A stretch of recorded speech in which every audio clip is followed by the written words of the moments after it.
কুয়াশার জেরে বাইক দুর্ঘটনা, মৃত্যু হলো একজনের। দক্ষিণ চব্বিশ পরগনার পাথর প্রতিমা ব্লকের ঘটনা। রামগঙ্গার দিক থেকে আসার সময়ই এই দুর্ঘটনাটি ঘটেছে। সেখানে বাইক দুর্ঘটনায় মৃত্যু হয়েছে একজনের এবং কুয়াশার কারণে দৃশ্যমানতা কমে যায়, যার কারণে বাইক দুর্ঘটনা এবং তারই ফলে মৃত্যু হয়েছে একজনের। দক্ষিণ চব্বিশ পরগনার পাথর প্রতিমা ব্লকের এই ঘটনা। রামগঙ্গার দিক থেকে আসার সময় এই দুর্ঘটনাটি ঘটেছে। দক্ষিণ চব্বিশ পরগনায় এই ঘটনা, যেখানে কুয়াশার জেরেই বাইক দুর্ঘটনায় মৃত্যু হলো একজনের। দক্ষিণ চব্বিশ পরগনার পাথর প্রতিমা, সেখানেতেই এই ঘটনা ঘটেছে, যেখানে কুয়াশার জেরে বাইক দুর্ঘটনা, মৃত্যু হলো একজনের। মানস প্রধান আমাদের সঙ্গে টেলিফোনে রয়েছেন প্রতিনিধি। আরো বিস্তারিত জানবো, মানুষ, কিভাবে ঘটলো এই দুর্ঘটনা?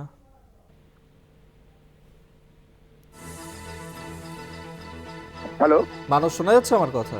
হ্যাঁ হ্যাঁ শোনা। মানুষ, কিভাবে ঘটলো এই দুর্ঘটনা?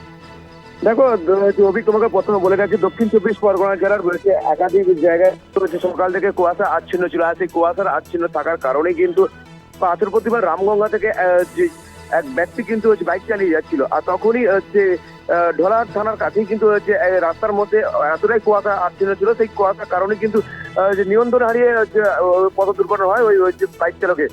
ঘটনাস্থলে স্থানীয় বাসিন্দা ছুটে আসলে ওই ব্যক্তিকে উদ্ধার করে নিয়ে যায় স্থানীয় প্রাথমিক হসপিটালে। চিকিৎসকরা ওই ব্যক্তিকে মৃত বলে ঘোষণা করে। তবে দোলার থানার পুলিশ গিয়ে ওই ব্যক্তির এখনো নাম পরিচয় পাওয়া যায়নি, কোথা থেকে এসছে ওই ব্যক্তি এখনো কিন্তু সঠিকভাবে জানা যায়নি।